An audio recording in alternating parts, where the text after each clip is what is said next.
আমির আল মামলাকা ডাক দিয়ে বলল, হে রাজ্যের বাদশা, আপনি যার ছবিটা মাত্র বের করলেন তিনি হলেন আমাদের নবী মুহাম্মদুর রাসূলুল্লাহ সাল্লাল্লাহু আলাইহি ওয়াসাল্লাম।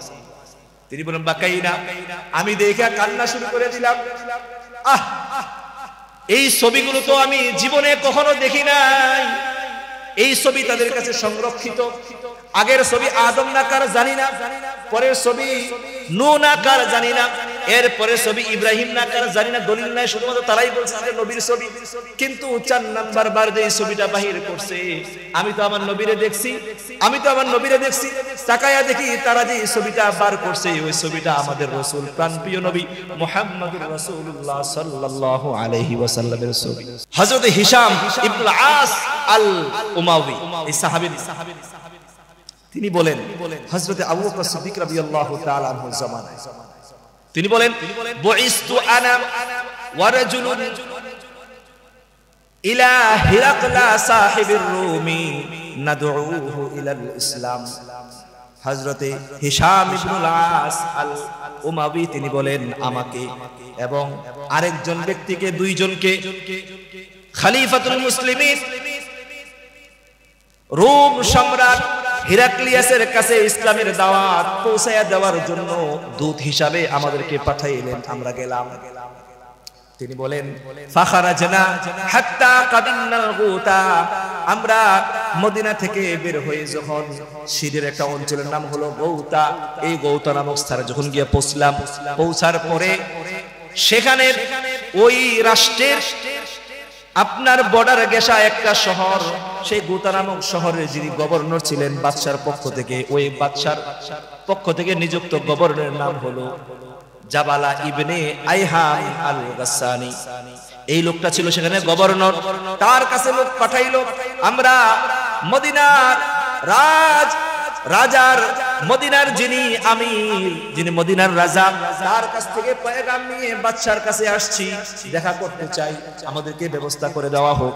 সঙ্গে সঙ্গে এই জাবালা ইবনে আইহাম আল গাসসানি একজন লোক পাঠাইছে, আমরা আসতে পারবো না, আমাদের দূতের সাথে কথা বইলা ওই জায়গাটা ক্লিয়ার করে দেন। এরা বলল, অসম্ভব, আমরা কারো দূতের সাথে কথা বলি না, সরাসরি বাদশা এবং তার নিযুক্ত ব্যক্তির সাথে কথা বলব। তো ওই জাবালা বাধ্য হইয়া ওনাদেরকে ডাইকা নিচে আপনার ওনার প্রাসাদে গিয়া দেখে এই আমার মতো কালো এক কাপড় পইরা সিংহাসনে বসা, সিংহাসনে সে বেচারা বসে রয়েছে। তো জিগাইলো, তোমরা কে লিগে আইছো? কয়, আমরা আইছি বাদশাকে ইসলামের দাওয়াত দেওয়ার জন্য। কয়, এত বড় সাহস তোমরা? রোম সম্রাট, যে পৃথিবীর মধ্যে সুপার পাওয়ার ছিল মাত্র দুইজন, একটা হলো পারস্য সম্রাট আর একটা রোম সম্রাট। রোম সম্রাটের কাছে তোমরা দুইজন ব্যক্তি দাওয়াত দেওয়ার লেগেছে ইসলামের, এত বড় সাহস? তো বলল, হ্যাঁ, দাওয়াত দিতে আসছি। আমরা হলাম সেই ব্যক্তি, যে ব্যক্তি এমন সময় আসবে তোমাদের এই ভূমি, তুমি যেখানে বসে রয়েছো এই জায়গা এবং তোমার সম্রাটের যে পুরা রাজত্ব, এই পুরোটা আমাদের হাতে আল্লাহ পাক দান করবেন। এই কথা বলার পরে তো ওনার আরো রাগ উঠে গেছে, বলেটা কি, এত সাহস? তো বললো, আরে মিয়া, এটা তোমাদের জন্য না, আখেরি জামানায় একটা নবী আসবে, যে নবী এরা তখনও আপনার এই আমাদের নবীতে এরা বিশ্বাসী, এরা মনে করে এটা ভুয়া। এরা বলে যে আখেরি জামানার পয়গম্বর দুনিয়াতে আসবে, তিরার সাহাবায়ে কেরাম থাকবে কেমন, যে ইয়াসুমুনা বিন-নাহার ওয়া ইয়াকুমুনা বিল-লাইল। ওই সাহাবায়ে কেরামের গুণ হবে, তারা দিনের বেলা রোজা রাখবে, রাতের বেলা দাঁড়ায়া দাঁড়ায়া কিয়ামুল লাইল করবে, রাতের বেলা তাহাজ্জুদের নামাজ পড়বে, তারাবির নামাজ পড়বে। আমার বন্ধুগণ, এই চরিত্র রমজানের মধ্যে দেখা যায় কি যায় না? ওই জাবালা ইবনে আইহাম আল গাসসানি বলে, আমাদের কিতাবে লেখা আছে, যেই নবী এই রোম এবং আপনার সাম্রাজ্যের যেই পুরা জায়গাটা অধিকার গ্রহণ করবেন, যিনি এই পুরা জাহানের মালিক হবেন, যার উম্মত এই পুরা রাজত্ব গ্রহণ করবে, তাদের সিফাত হলো আমাদের কিতাবে লেখা, তারা দিনের বেলা রোজা রাখে, রাতের বেলা দাঁড়ায় দাঁড়ায় নামাজ পড়ে। এই কথা বলছে কে? ওই রোম সম্রাটের আপনার গভর্নর এই কথা বলছে। বলার পরে বলে, মিয়া, উনি বলেন ফাআখবারনাহু, পরে আমি বললাম যে মিয়া, আমরাই তো দিনের বেলা রোজা রাখি, রাতের বেলা কিয়ামুল লাইল করি, রমজানে এখনো চালু আছে না নাই? এখনো মুসলমান দিনের বেলা রোজা রাখে 30 দিন, রাতের বেলা 30 দিন দাঁড়ায় দাঁড়ায় আপনার নামাজ পড়ে, এশার পরে 20 রাকাত তারাবি তো পড়ে আবার শেষ রাতে সাহরি খাওয়ার আগে আবার কিছু তাহাজ্জুদের নামাজও পড়ে। এই সিফাত এটা আমাদের। এই কথা শোনার পরে ওই জাবালা সাহাবী বলে, জাবালা ফামুলিআ ওয়াজহুহু, তার চেহারাটা সেওয়াদান, সমস্ত চেহারা কালো হয়ে গেছে। ইন্না লিল্লাহ। তাহলে কি এরা সত্যি এ পড়ছে? যেমন কথার কথা এখন যে আপনি শুনেন যে দাজ্জাল আয়ে পড়ছে, যদি শুনেন ঈসা ইবনে মারিয়াম এসে, কেমন লাগবে আপনার কাছে যে ঈসা ইবনে মারিয়াম এসে পড়ছে? আমরা সুসংবাদ পাইলে আমরা কি করব? খুব খুশি হব। কিন্তু ঈসা ইবনে মারিয়ামের সংবাদ শুনে কিছু লোক কি হবে? দুঃখ পাবে। অনুরূপ ভাবে এই জাবালা ইবনে আইহাম, সেও চেহারাটা কালো করে বলে, বুঝছি, ঠিক আছে তোমরা যাও বাচ্চা। পরে একজন দুধ দিয়া ওদেরকে পাঠাইছে আপনার বাচ্চার সাথে দেখা করার জন্য। বাদশা তার দরবারে বসা। তো যখন বাদশা যেখানে যে শহরে বাস করেন সেই শহরের কাছে যাওয়ার পরে দূতরা বলল যে আপনাদের জুতা টোতা যা আছে, এই গুড়া গাড়া গদু যা লই আইছেন সব খুলে রেখে দেন। এখানে ঢুকতে হলে নিরস্ত্র একদম আমাদের যে যানবাহন সেটাতে চড়ে যেতে হবে, আপনাদের যেতে পারবেন। এরা কইছে অসম্ভব, যে গাদা নিয়ে আসছি ওই গাদায় চুরিও হয়ে যাবে, এতে গিয়া বলো যদি সুযোগ দিতে দেবেন আমরা আবার ফেরত চলে যাব। বাচ্চা শুই না কয় এদেরকে বলো এদের যানবাহন নিয়ে ঢুকার জন্য।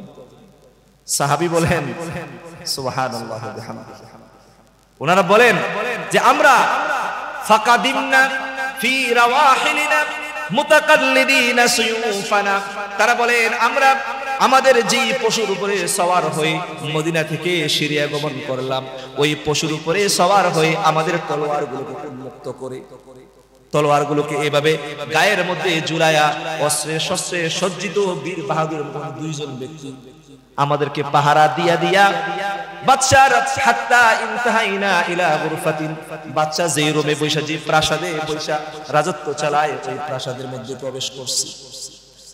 ফাআনাখনা ফি আসলিহা, ওই প্রাসাদে ঢোকার পরে সেখানে গিয়ে আমাদের গাদা এবং ঘোড়াকে বানলাম, এভাবে গিট্টু দিয়া তাদেরকে রাইখা আমরা সেখান থেকে নামতেছি। আমাদের এই চরিত্রগুলো বাদশা তাকায় তাকায় দেখতেছে।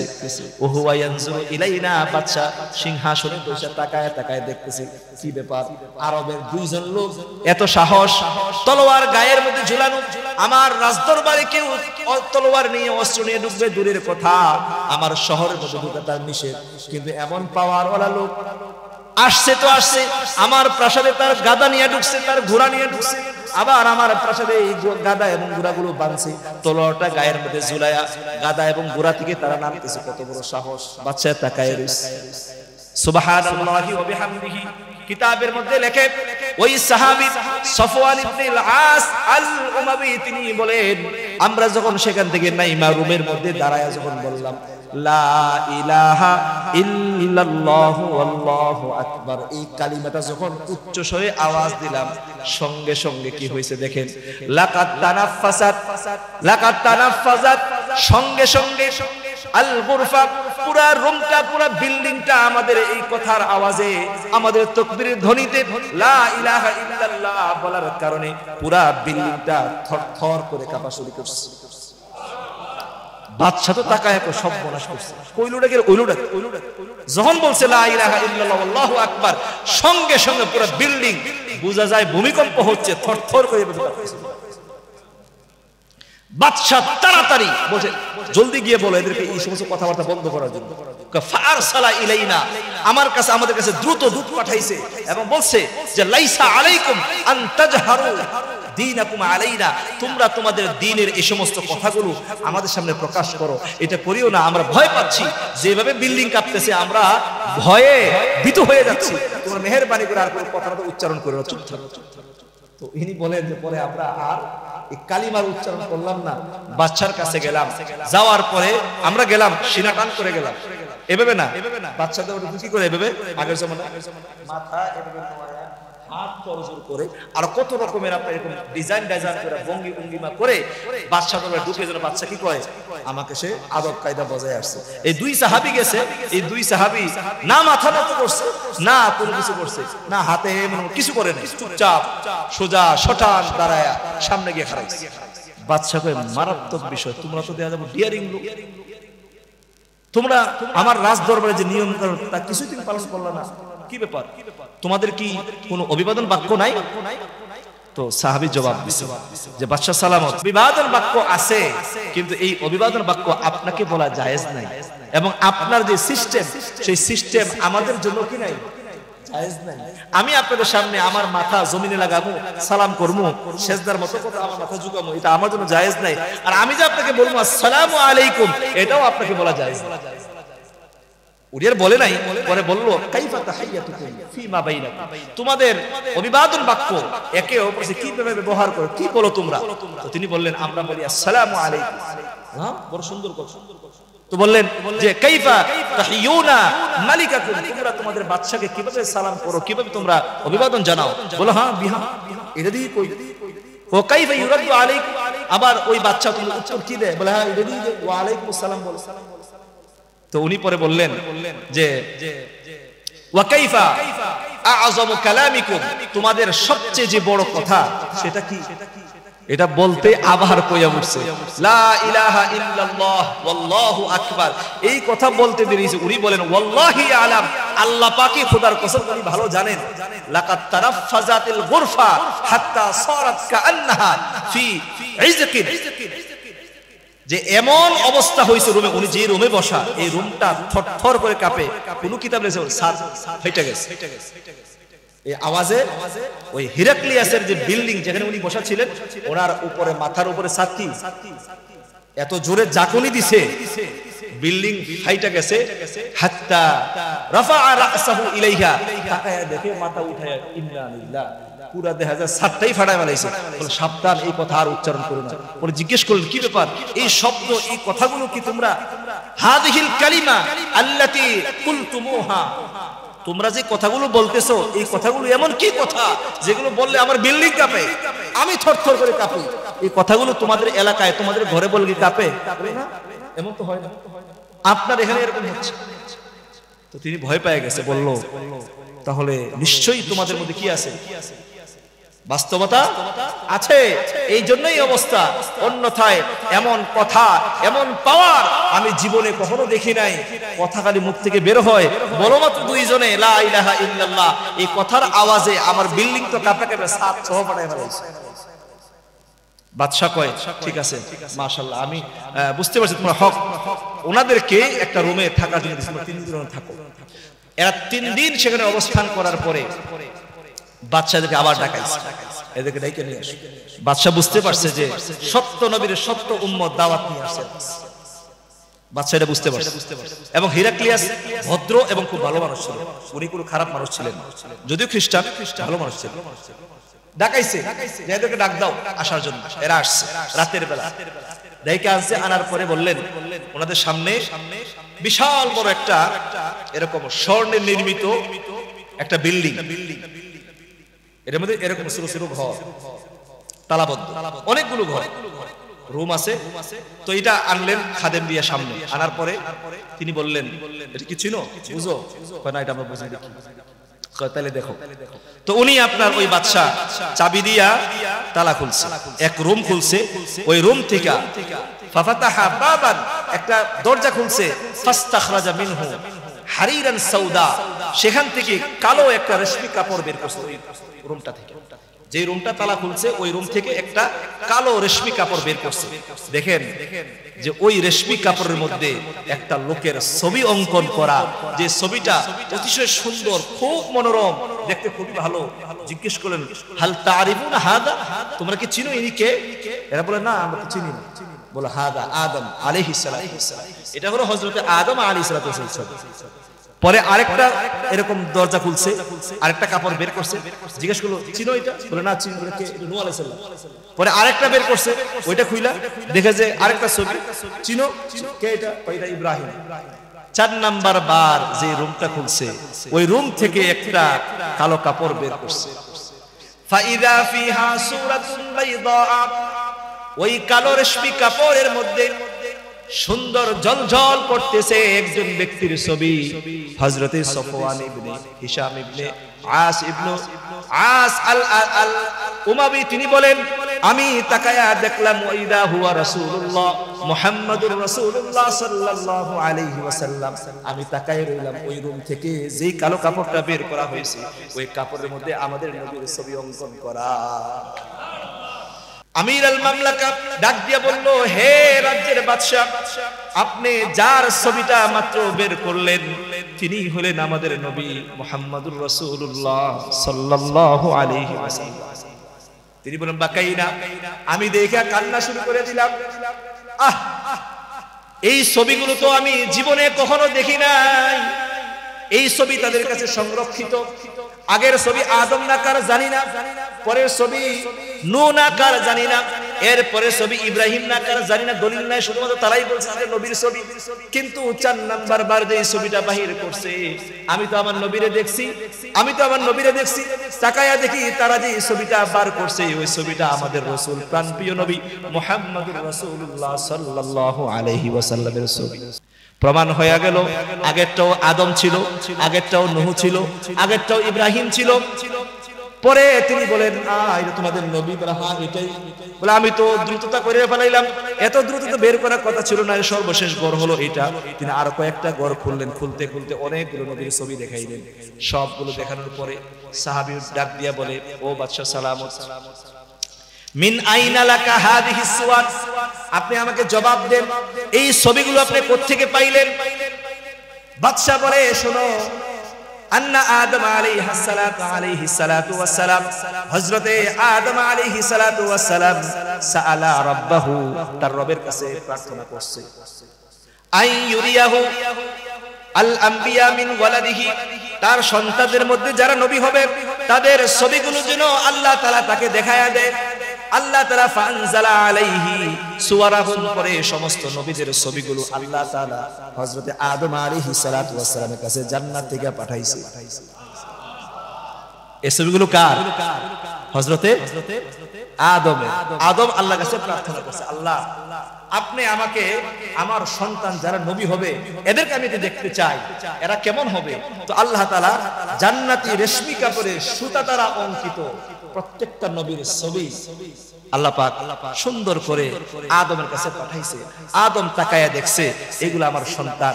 পরে ফাকানা ফি খাজানাতি আদম ইনদাল মাগরিব, পশ্চিমে কোন এক দেশে হযরত আদম আলাইহিস সালাতু ওয়াস সালামের যে ধনভাণ্ডার ছিল সেখানে গচ্ছিত ছিল এই ছবিগুলো। ফাস্তাখরাজাহা যুলকারনাইন, হযরতে যুলকারনাইন আলাইহিস সালাতু ওয়াস সালাম যখন মাগরিবে সফরে গেছেন, কোরআনে কারিমে তার বর্ণনা আছে, সেখানে যাওয়ার পরে সেই এলাকা দখল করার পরে যখন খাজিনায়ে আদম খুললেন, তাকায়া দেখেন সেখানে অনেকগুলো ছবি পাওয়া গেছে। উনি সেই ছবিগুলো নিয়ে আসছেন।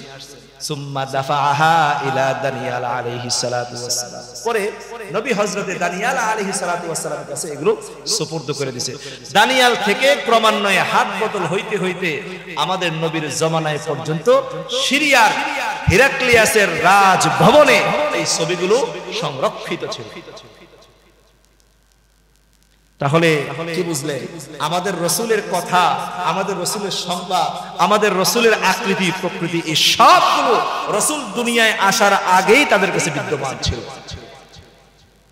এই কথাই আল্লাহ পাক কোরআনে কারিমে এই আয়াতে বলছেন, আল্লাযীনা ইয়াজিদুনাহু মাকতুবান ইনদাহুম ফিত তাওরাতি ওয়াল ইনজিল, নবীর যত আকার আকৃতি, যত সিফাত আওসাফ আছে সবগুলো আল্লাহ তাআলা ইনজিল এবং তাওরাতের মধ্যে বলছেন।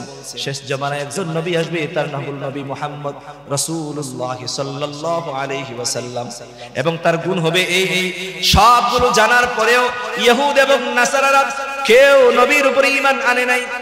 এর একটা মাত্র কারণ হলো, রাসূলের উপরে ঈমান না আনার মূল কারণ হলো তারা যখন তালাশ করে দেখছে রাসূল তো আসলে বনি ইসরাঈল গোত্রের না।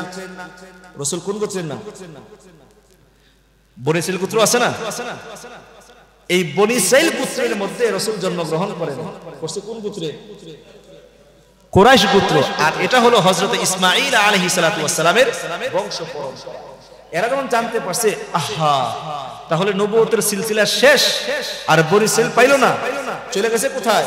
ইসমাঈলী বংশে। যদিও ইব্রাহিমের নাতিপতি, কিন্তু তারপর এদের কথা হলো যে আমাদের নবী পাঠাইবে তো পাঠাইবে, কার বংশে পাঠাইবে? বনি ইসরাইল গোত্রে পাঠাইবে। এই ইসমাইলি গোত্রে কেন পাঠাইবে? এটা মানা যাবে না। এরা এই জন্যই একমাত্র রাসূলকে কি করেছে? প্রত্যাখ্যান করেছে। এরা কেন রাসূল, কেন তাদের বংশ?